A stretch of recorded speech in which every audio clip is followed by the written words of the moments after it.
Hello, good day. So today I'm going to discuss to you the benefits of the K45 plan. So this is from 10 to 40 years old for the Kaiser Ultimate Health Builder.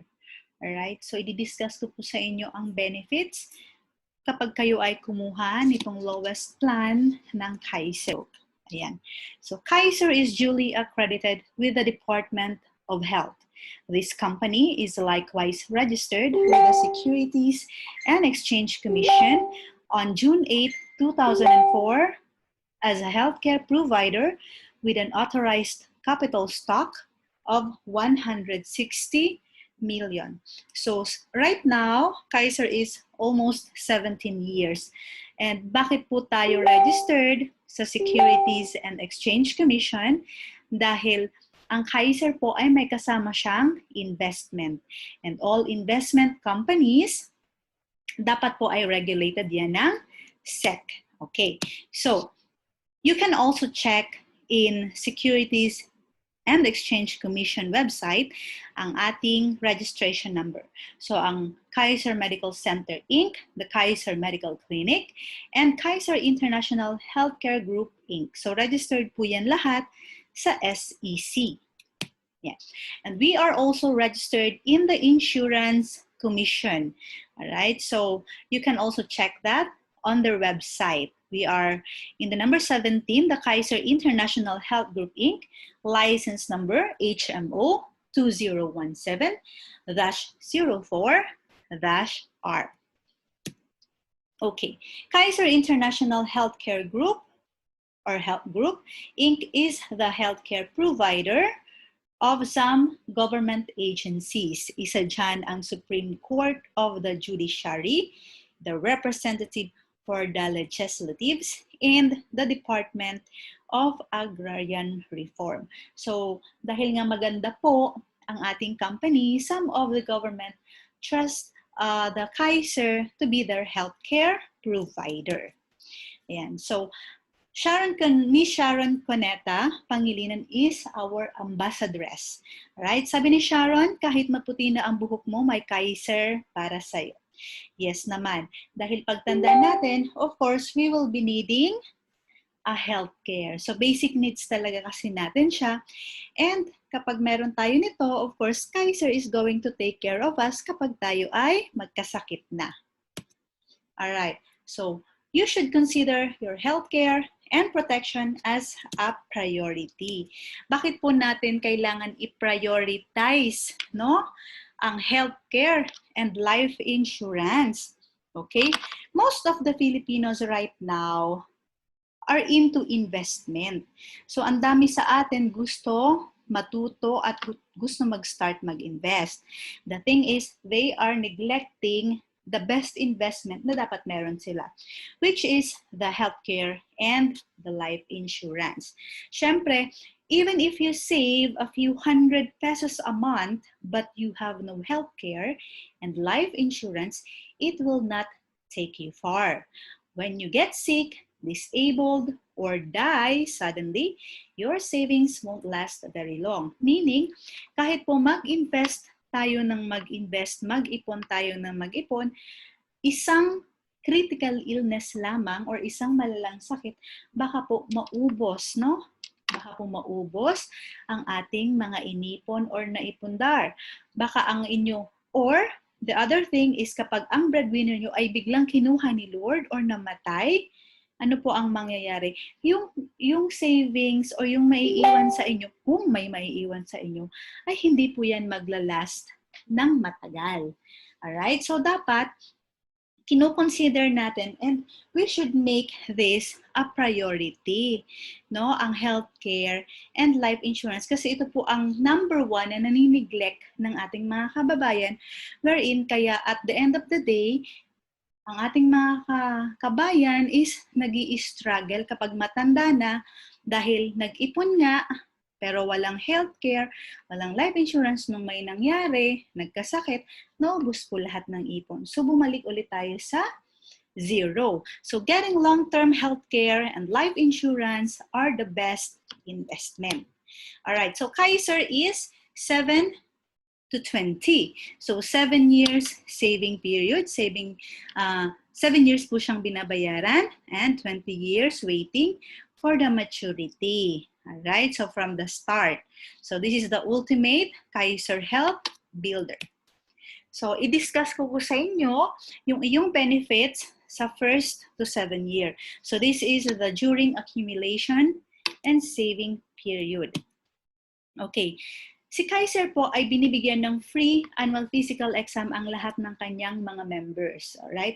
So this is not considered as claim. Free po ito na nagagamit after 1 year ng pagbabayad natin. So this is the annual physical exam. Ito ay ginagawa sa mga accredited clinics kapag wala pong Kaiser clinic sa area ninyo. Then sa accredited hospitals. Alright? So in this APE, covered po ang basic 5. So, pwede kayong magpa-physical exam, the chest x-ray, routine fecalysis, routine urinalysis, complete blood count, ECG, sa mga members na 35 years old and above, and sa babae naman pap smear, sa mga 35 years old and above, or as required. And another thing, meron din tayong dental benefits. This is the unlimited dental checkup, unlimited pabunot, once a year free dental palinis, yan. Re-cementation of jacket, crowns, inlays, onlays, and minor adjustment of dentures, yung mga pustiso. So ito pong annual physical exam and dental benefits. This is free na ibinibigay ni Kaiser sa kanyang mga members. This is not considered as claim. And ito po ay nagagamit after 1 year. Alright, good news for OFWs. Okay? Kapag ikaw ay OFW, kahit po 2 months ka palang nagbabayad at ikaw ay nagbakasyon sa Pilipinas, pwede mo na po magamit itong annual physical exam and the dental benefits. Of course, Kaiser have a consideration sa mga OFW dahil po alam naman natin na ang ating mga OFW ay minsan lang umuwi sa Pilipinas or most of them, they go home once a year. Alright, so number 3 is the basic health benefits. Ayan, the accredited physician's fee, specialist fee, ayan, surgeon's fee, the operating room, and hospital intensive care. So these are the basic health benefits. Then member's choice of room and board up to 600 per day. So meron po tayong 600 per day sa ating room and board. Of course, choice natin yon. So kapag nag-exceed yan ng 600, tayo na ang magbabayad niyan. Alright, so this is the Plan 45. Ito po ang kanyang room and board benefit. And then, dito tayo sa healthcare coverage. So, yearly hospital benefit limit. Kapag this is po ay pampa-ospital, we have 50,000 a year after full payment of the first year of the total premium. Meaning, dapat po nakapagbayad muna tayo ng 1 taon bago natin magamit ang hospitalization. So, for example, nag-start ka this year, alright, and next year, na ospital ka, pwede na po agad natin magamit ang limit na 50,000 a year sa plan na ito. Alright, so, ganun po. And of course, once again, ang ating annual physical exam and dental benefit is magagamit din po natin after 1 year if we are residing in the Philippines. Alright, so let's go to the life insurance or the term life from accumulation until the 20th year. Also, we do have the accidental death and dismemberment from accumulation until the 20th year. So, ito po yung life insurance coverage ninyo. Ang makakagamit nito ay ang iyong family na maiiwan kapag tayo ay kinuha ni Lord. Right? So, hanggang kailan po ang coverage ng term life? So, 20 years. Okay? So, ito sa sample natin, ang policy member or policy holder, nag-start siya ng age 22. So, 20 years, covered po siya ng term life and AD&D, okay, hanggang 42 years old.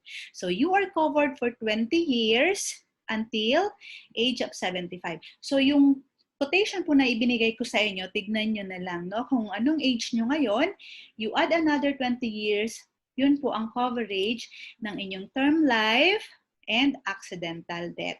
But of course, kapag 20 years na nag-mature ang plan nyo, may chance kayo or may choice kayo na ipagpatuloy ito until the age of 75. Okay? So, magkano po ba ang makukuha ng iyong beneficiary kapag ikaw ay kinuha ni Lord? So, the term life is the protection. No? Protection mo ito sa iyong pamilya. Okay? Ang makukuha po ng iyong beneficiary kapag ikaw po ay kinuha ni Lord, na ang rason ay natural death, okay? So, 2,500. So, ito po ang marireceive ng iyong beneficiary kapag tayo ay kinuha ni Lord. Alright? Sa plan po na ito. Kapag naman po ang dahilan ng ating pagkamatay ay aksidente, okay, the accidental death, times 2 po ang makukuha niya or marireceive niya na lump sum amount. So, magkano po yun? It will be around 405,000. So, aside po sa makukuha niya na 405,000, okay, ito pong Kaiser plan mo ay matatransfer pa sa inyong beneficiary. Meaning, marireceive niya na po itong 405,000 na ito and then magkakaroon pa siya ng sarili niyang Kaiser Healthcare Plan. Alright, so this is the accidental death and dismemberment should a member suffer directly and independently of all other causes. Any bodily injury affected solely through external, violent, and accidental mean occurring prior to the member's 75th birthday and prior to the entitlement to the long-term care benefit, which result in any of the specified losses within 180 days after the accident causing the injury, the insurance company will pay the following. So ito pong accidental death and dismemberment, yung na-aksidente tayo, pero nabuhay pa tayo. Alright?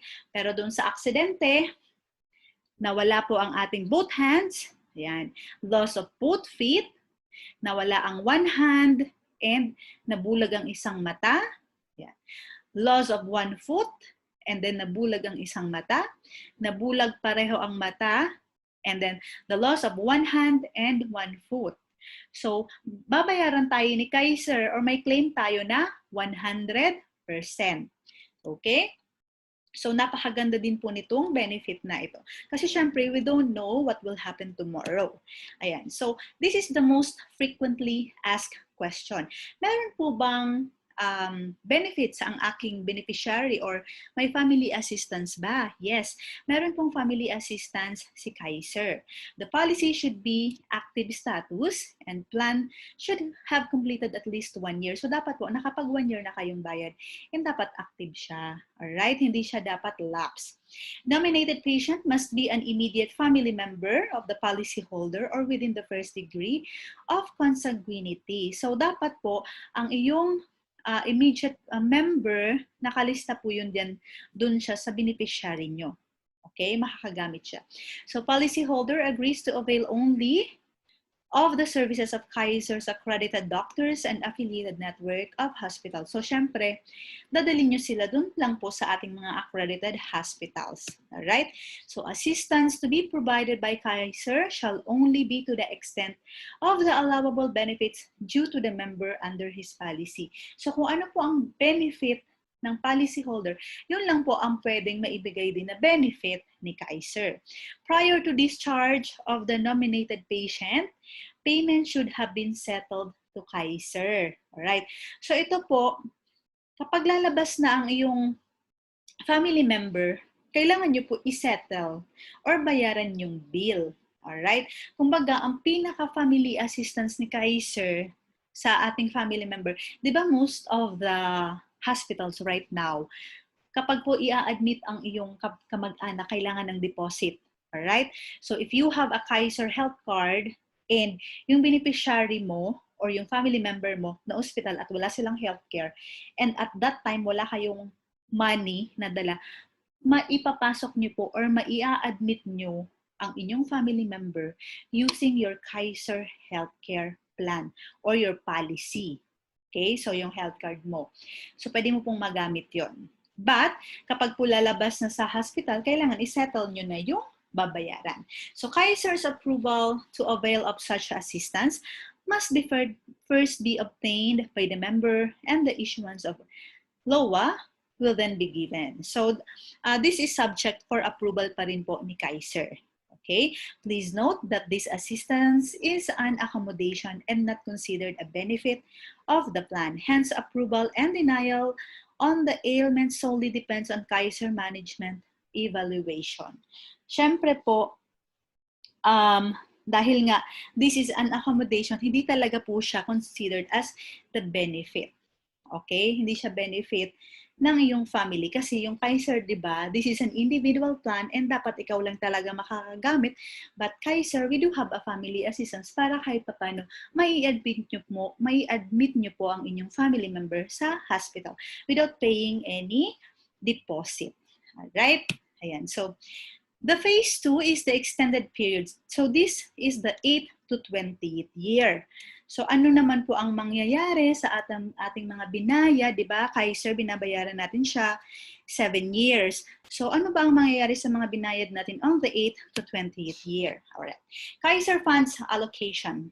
At least 51% of payments made by plan holders automatically goes to a trust fund. This is required by government. Kaiser cannot touch this trust fund. It is reserved for the future claims by the plan holder. So, nire-require po ng government na yung 51% ng mga binayad natin ng mga plan holders ay hindi po yan pwede galawin ni Kaiser. Dahil nga sa future, di ba, meron tayong claims. Alright? So, Kaiser Trust Funds are managed by 2 international banks. Alright? So, the ING Bank sa Netherlands and the Deutsche Bank sa Germany. Doon po nilalagay or sila po ang nagmamanage ng trust fund ng Kaiser. And dito na po papasok yung 49%, it goes to the investment. So on the 8th to the 28th year po, pumapasok dyan yung investment. Okay? Yung mga hindi natin nagagamit na mga healthcare funds or healthcare benefits, yan po ay naka-invest sa Solvivo Funds. So Solvivo Funds is a mutual fund company. This is the indirect investing sa stock market. So napaka-legal po niyan and that is one of the safest investment here in the Philippines. Alright. So the extended period, kailan yan? On the 8th to the 20th year. Alright. So dito, once again, 22 siya nag-start. So pag, ayan, 20 years old, 42 na siya. So ito po, ang mga pre-calculated na, ng mga health benefits na hindi natin nagagamit. Alright, so every year, alright, may 10% po, this is guaranteed 10% yearly health benefits. So sa plan na ito, meron tayong long-term care benefit na 45,000. Okay, itong 45,000 sa maturity age mo, makukuha din natin ito. Okay, so ito, every year, starting on the 8th year, nag-accumulate po ito ng guaranteed 10% yearly health benefits or yearly interest na 4,500. This is compounding. Okay? Ang total nito, pagdating ng 20 years, is around 121,387. And then, yung mga other health benefits po natin na hindi natin nagagamit, so yan po, yearly health bonus with the accumulated health bonus. So meron tayo, this is the projected value, yung mga other benefits po natin na hindi nagagamit, it will be around 200,888. Okay? And yun nga, the long-term care benefit, dito sa plan na ito na K45 is, the face amount value is 45,000. So, nakukuha din natin yan pag nag-mature ang plan. And then, the long-term care bonus, ano naman ito? So, ito pong long-term care bonus, kapag po 1 to 7 years, wala tayong claim or hindi ka na ospital, guaranteed po na ibabalik ni Kaiser ang almost 85% ng iyong binayad upon maturity. Okay, so it will be around 157,500 ang 85% dito. Okay, so come to think of it, kapag po hindi kayo nagkasakit, wala kayong sakit, no? At ibinalik ni Kaiser sa atin on the 20th year, on the maturity age, ang 85%, almost 15% na lang po ang ating naibayad kay Kaiser, and covered tayo ng healthcare, covered ka ng life insurance, and yung pera mo po ay tumubo pa. Diba? Nag-accumulate pa siya ng interest. Alright? So, the maturity value kapag po nag-mature na ang plan ninyo, so it will be around 524,776. Kailan po ito magmamature? After 20 years. So dito, nag-start siya ng 22 years old. Pag 42 niya po, mature na ang kanyang plan. Alright? So pag mature ng kanyang plan, ito po ay ang makukuha niya, good as cash na ito. Alright? So, tignan niyo po yung sinend ko sa inyong quotation. So, the maturity po, i-calculate nyo na lang kung anong age nyo ngayon. So, plus 20 years, then that is your maturity age. Okay? And then, ayan. So, the long-term care period on the 21st year and onwards. Ayan. So, eto, di ba kanina, the long-term care period, this is accumulated benefits natin pag age 42 niya. Okay? So, once again, the maturity value, this is 524,776. Ano ba ang pwede mong gawin? Ano ba ang choices mo, no? Kapag nag-mature na ang plan mo. Okay? So, continued health benefits with term life insurance. Pwede mo pong hindi kunin to. I-continue mo lang siya. Of course, continue po ang inyong healthcare. Pwede mo po ipa-continue ang term life insurance. I think it will be at the age of 75 to 80 years old. Pwede po yun. Alright? Or, pwede mo po i-continue ang health benefits with yearly incremental annual withdrawal of the yearly increment earned. Meaning, pwede mo po ito iwanan lang and then every year, kinukuha mo lang po ang interest. Pwede po yun. Alright? Of course, covered ka pa rin po ng healthcare. Or, you can do the 50-50, partial withdrawal of up to 50% of the total health benefits. Kunin mo po ang kalahati, iwanan mo ang kalahati. Of course, may healthcare benefits ka pa rin. And yung kalahati ay continuous pa po ang generation ng interest rate niyan. Or, ang last choice mo is the full withdrawal of total health benefits. Pwede mo po ito i-withdraw lahat. Okay, syempre, kapag withdraw mo lahat yan dahil good as cash nga, wala ka na pong Kaiser. Kaya nga, Kaiser, may investment siya, no? Good as a retirement fund din po siya. Okay, so napakaganda po nitong program, especially kung batang-bata ka pa ngayon and you want to prepare for your healthcare kapag tumanda ka. Okay, so may healthcare ka na, may life insurance ka pa, and good as a retirement fund pa siya because you can withdraw this amount. Okay, this is good as cash. Alright, so ito yung kanina, for example, you want to take the 10%, kung 10% umaabot siya, yung interest annually, alright, so you can withdraw 52,477 yearly. But of course, that is projected na interest, no? So pwede pong mas mataas yan, pwedeng mas mababa, depende pa rin po yan sa performance ng stock market or the mutual fund company. Okay, so kapag po iniwanan mo yung pera mo, yung maturity value na nasa around 524,776, ito po ang pwedeng mangyari, no? Of course, dahil continuous ang generation ng interest niyan, the long-term care benefit at age, pag nag-60 ka, ito po ang projected value ng Kaiser Fund mo. So it will be around 2,917,710. Pag nag-age ka po ng 65, nasa 4,699,000. And pag nag-age ka ng 80, nasa 19,628,894. So please take note na ito pong plan na dinidiscuss ko, the sample, is nag-start po siya sa age of 22.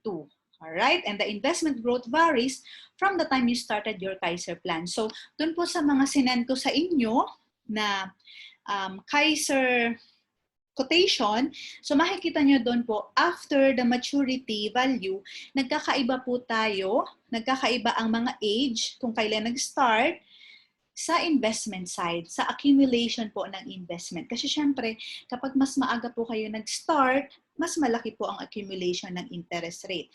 Kapag nag-start po tayo ng matanda na, mas nagmamahal na, and of course, yung accumulation is hindi na po yung gaano kalaki ng ng same sa mga mas bata pa na nagsimula. Okay? So kapag mas maaga ka nagsimula, mas malaki ang growth ng pera sa investment side. So time is money. That's why we always advise that you take action and start your healthcare plan as soon as possible. Kasi po, oras is mahalaga. Napaka-importante po ng oras. Okay? Ayan, so PhilHealth.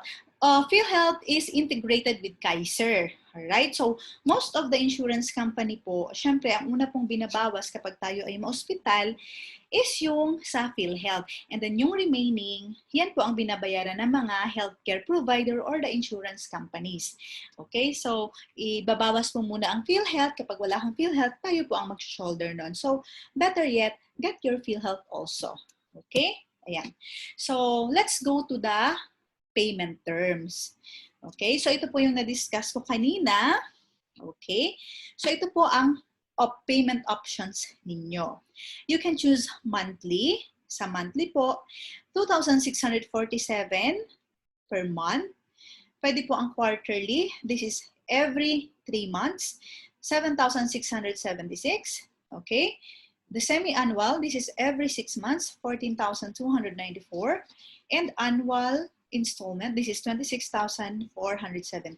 So, ang pagkakaiba nito, ang semi-annual po ay may free na 1 month every year, which is the annual ay may free na 2 months every year. And meron din po tayong spot cash. This is the one-time payment. Mas malaki po ang discount dito.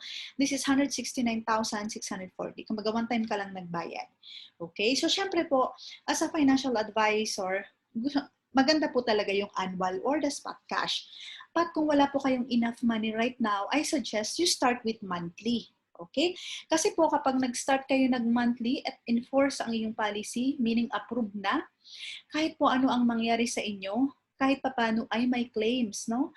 May claims ang ating beneficiary kung kahit after 2 days, kunin tayo ni Lord or may mangyari sa atin, may claims po ang iyong beneficiary. Okay? So yan ang kinagandahan if you start as early as possible because we don't know what will happen tomorrow. Okay? So, yan ang ma-advise ko po sa inyo. Right? So, let's discuss the upgrading mode of payment. So, dito po, right? Dito sa mode of payment natin, pwede po kayo mag-upgrade. Okay? Meaning, for example, this year, you started ng monthly and then next year, naisipan nyo, gusto nyo na po mag-annual. Okay? Pwede po yun. But kapag po nag-annual na kayo, hindi na po tayo pwede bumalik sa monthly payment. Kung baga, wala tayong downgrading o payment, upgrading lang. Pwedeng nag-start kayo monthly, then naisipan nyo mag-annual or mag-semi-annual, pwede yon. Pero hindi na kayo pwede bumalik sa monthly kapag annual payment na kayo. So yun po ang ating upgrading of mode of payment. And kapag nagpapa-upgrade tayo, may bayad lang po yan na 300. Alright? And then the grace period naman sa pagbabayad. So ang grace period natin is 30 days. For example, okay, may due date po kayo sa 15. Alright? So another 30 days, sa next month hanggang 15, meron kayong another 30 days para po magbayad ng ating due date. Okay, si due date. Ayan. So, para hindi po mag-lapse ang inyong plan. So, kapag po mag-lapse ang inyong plan, meaning magiging inactive po ang inyong Kaiser Healthcare. So, kapag naging inactive siya, meaning po ang benefits natin is inactive also. And we do have the reinstatement. Okay, kapag po once na mag-lapse, okay, mag-lapse ang inyong plan or maging inactive, si Kaiser po ay binibigyan tayo ng chance to reinstate. So, ang mga bayad po natin ay hindi po agad yan na po forfeit. So, Kaiser is giving us, okay, 2 years. 2 years to reinstate para po mapa-active ulit ang ating plan. And may bayad lang yan na 300 pesos. So, napakahaba po ng 2 years para po hindi ma-forfeit ang ating bayad. So, ang ibang insurances kasi 1 year pa lang or 6 months ay napo-forfeit na agad ang inyong bayad. Alright. So, healthcare value. The owner may surrender the contract for its cash value is stated in the schedule of benefits, provided the plan is active for at least a year. So some of the frequent questions kasi to, no? What if gusto ko pong isurrender ang aking Kaiser, ayoko na. Pwede po yon. Basta po active ang inyong plan, okay, for at least a year, pwede nyo po i-surrender yan. May makukuha kayong cash value. The thing is, ako po as a financial advisor, I really don't advise, no, to surrender your plan. Kasi po, sobrang mura lang or sobrang konti lang po ang nakukuha natin. Hindi po lahat ng ating bayad ay nakukuha natin kapag nagsusurrender tayo ng plan. So that is same with all other insurances. Alright, so the transferability of Kaiser Ultimate Health Builder. Pwede po bang i-transfer ang aking Kaiser? For example, ayoko na ng Kaiser ko. Pwede ko ba siya i-transfer? Yes po. Pero matatransfer mo lang po siya sa inyong beneficiary kung sino ang sinulat nyo na beneficiary sa inyong form, sa inyong Kaiser online form. Pwede nyo po yan i-transfer sa kanila. Alright? Pero hindi siya pwede i-ibenta. Okay. Ayan. So once po magustuhan nyo ang ating Kaiser quotation, alright? So, and ma-approve ang inyong plan, magkakaroon po kayo ng iyong sariling Kaiser online portal sa Kaiser website. And once po matapos niyo mabayaran ng 7 years ang inyong Kaiser healthcare builder or Kaiser plan, you are going to get the certificate of full payment and of course your Kaiser permanent Visa card. Dito po sa ating online portal, nandyan po ang inyong policy.